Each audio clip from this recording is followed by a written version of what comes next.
যখন ক্ষমতা পায়, ক্ষমতা পাওয়ার পরে চারটা মূলনীতি, চারটা কাজ তারা সবার আগে করে। সেই চারটা কাজ কি? কোরআনুল কারীমের সূরা হাজ ৪১ নম্বর আয়াতের মধ্যে আল্লাহ রাব্বুল আলামিন বললেন, আল্লাযীনা ইম্মাক্কান্নাহুম ফিল আরদি ইয়াকামুস সালাতা وآتوا الزكاة وأمروا بالمعروف ونهوا عن المنكر ولله عاقبة الأمور। الله أكبر। কেউ সব আল্লাহর ওলি হয়ে যায়, কথা বলেন।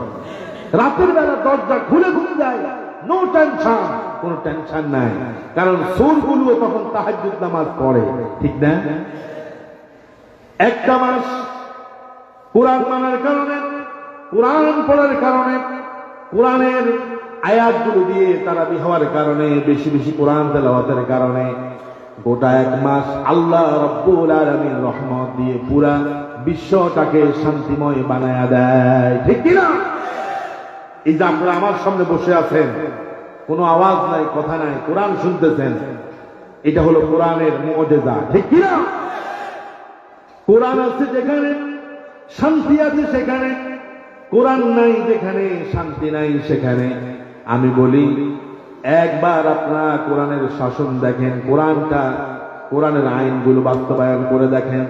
আল্লাহর কসম দিয়া বলি, কোরআনের আইন যদি বাস্তবায়ন হয়ে যায়, সুর থাকবে না, ডাকাত থাকবে না, দুর্নীতিবাজ থাকবে না, সন্ত্রাস থাকবে না, কালো বাজারি থাকবে না, অবৈধ কোনো ব্যবসা থাকবে না, সুদ থাকবে না, ঘুষ থাকবে না, পুরো সমাজটাকে যিনি সুন্দর করে দিবেন তিনি কে? আর জোরে বলেন, তিনি কে? আল্লাহ রাব্বুল আলামিন বলেন, ঈমানদাররা যখন ক্ষমতার মধ্যে যায়, আল্লাহর গোলাম ঈমানদাররা যখন ক্ষমতা পায়, ক্ষমতা পাওয়ার পরে চারটা মূলনীতি, চারটা কাজ তারা সবার আগে করে। সেই চারটা কাজ কি? কোরআনুল কারীমের সূরা হাজ ৪১ নম্বর আয়াতের মধ্যে আল্লাহ রাব্বুল আলামিন বললেন, আল্লাযীনা ইম্মাক্কান্নাহুম ফিল আরদি ইয়াকামুস সালাতা وآتوا الزكاة وأمروا بالمعروف ونهوا عن المنكر ولله عاقبة الأمور। الله أكبر। কেউ আছে ক্ষমতা পাইলে কেমনে দুর্নীতি করা যায় সেটা চিন্তা করে, ঠিক কি না? ভাই আমার সাথে একটু কথা বলেন, আমার কাছে ভালো লাগবে। কেউ আছে ক্ষমতা পাওয়ার আগেই তো অনেকে চিন্তা করে কিভাবে কোনটা দখল করা যাবে, ঠিক কিনা? এখনো ক্ষমতায় যায় নাই, ক্ষমতা এখনো পায় নাই, চিন্তা করে অমুক জায়গার অমুক মার্কেট দখল করতে হবে, ঠিক কিনা? চিন্তা করে অমুক জায়গার অমুক টেন্ডার নিতে হবে, কথা কন, ঠিক কিনা? আর ক্ষমতায় যাইলে কি হবে আল্লাহ জানে, ঠিক না?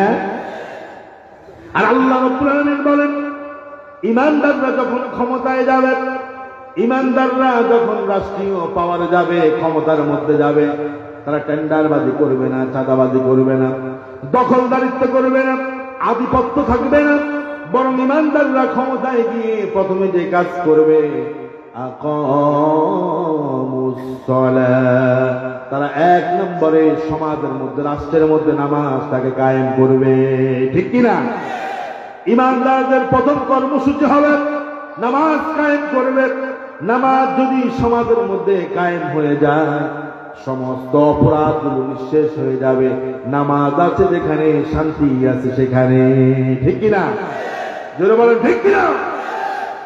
সৌদি আরবে মুয়াজ্জিন যখন বলেন, হাইয়া আলাস সালাহ, হাইয়া আলাস সালাহ, হাইয়া আলাল ফালাহ, স্বর্ণের দোকানদার কোটি কোটি দিনার দিরহাম রেখে, স্বর্ণ রেখে, সে দোকানটাকে খোলা রেখে মসজিদে চলে যায়, যায় কিনা?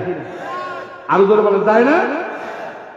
কোটি কোটি টাকা দোকানে পড়ে আছে, স্বর্ণ পড়ে আছে, দামি দামি দোকান খোলা রেখে আযান হওয়ার সাথে সাথে মসজিদে চলে যায়, কারণ তারা জানে আজান হলে পরে দোকানে বসে থাকার সময় নাই, আগে হলো নামাজ, তারপরে হলো ব্যবসা, ঠিক কিনা? আর আমার দেশে পান দোকানদার পানের দোকান খোলা রেখে মসজিদে যেতে পারে না, চিন্তা করে কোনখান দিয়ে 2 খিলি পান চুরি হয়, ওর কথা ঠিক কিনা? কারণ আমার দেশের মানুষের অভ্যস্ত খারাপ। পান দোকানদার তার পাশ দিয়ে যাবে, পানের দোকানের পাশে দিয়ে যাবে, একটু সুন নিবে, একটু সাদা নিবে, ঠিক কিনা বলে? ওই যে এক মুরব্বীকে দেখলাম নামাজ পড়তে আসছে, মাগরিবের সালাত নামাজ পড়তে আসছে, মাগরিবের নামাজ, এখন স্যান্ডেল পায়ে দিয়ে আসছে। স্যান্ডেল একটা রাখছে এই বাক্সাতে, দক্ষিণ পাশের বাক্সতে, আরেকটা রাখছে উত্তর পাশের বাক্সাতে। তা আমি জিজ্ঞাসা করলাম, মুরব্বী 70 টাকার স্যান্ডেল আপনি এত কষ্ট করতেছেন কেন? মসজিদের উত্তর পাশে একটা, দক্ষিণ পাশে একটা, কাহিনী কি? কয় যে চাচা শুনেন, গত 1 সপ্তাহে 2 জোড়া স্যান্ডেল চুরি হয়েছে। কয় জোড়া? জোরে কন, কয় জোড়া? আপনার চাচি বলছে এইবার চুরি হইলে কিন্তু আর কিনে দিবে না, কারণ তোর নামাজ পড়তে আসে না, আমার স্যান্ডেলের দিকে তার নজর থাকে, ঠিক কিনা বলে? আর সৌদি আরব যেখানে ইসলামী শাসন ব্যবস্থা জারি আছে, সেই জায়গায় স্যান্ডেল না কোটি কোটি টাকার জিনিস রাস্তায় ফেলে রেখে মসজিদে চলে আসে, কেউ দরাদরের কথা তাকায়ও দেখে না, ঠিক কিনা? আমার ভাইরা, ইসলামী শাসন ব্যবস্থা কায়েম হলে পরে চতুর্দিকে নামাজি আর নামাজি, আর নামাজ এই সমাজ এবং রাষ্ট্রের মধ্যে আছে, ওই সমাজ এবং রাষ্ট্রের মধ্যে কোনো অপরাধ হতে পারে না, ঠিক কিনা? স্বাধীনতার পর থেকে প্রায় 53 বছর চলতেছে, আজ পর্যন্ত কোন সংসদ সদস্য দাঁড়িয়ে এই কথা বলে নাই যে আগামীকাল থেকে এই ঘোষণা হবে রাষ্ট্রীয়ভাবে যে যাদের উপরে নামাজ ফরজ হয়েছে, তারা নামাজ না পড়লে পরে শাস্তি আছে, জরিমানা আছে, তাদেরকে শাস্তি দেওয়া হবে, এরকম কোন ঘোষণা কি আসছে? এই কাজ করলে শাস্তি, ওই কাজ করলে শাস্তি, এই আইন করো, সেই আইন করো, অসংখ্য আইন করেছে, কিন্তু তারা আল্লাহর জমিনে আল্লাহর দ্বীন কায়েমের ব্যাপারে কোনো কথা বলে নাই। নামাজ প্রতিষ্ঠিত করতে হবে, একদিনের জন্য সংসদে দাঁড়িয়ে কোন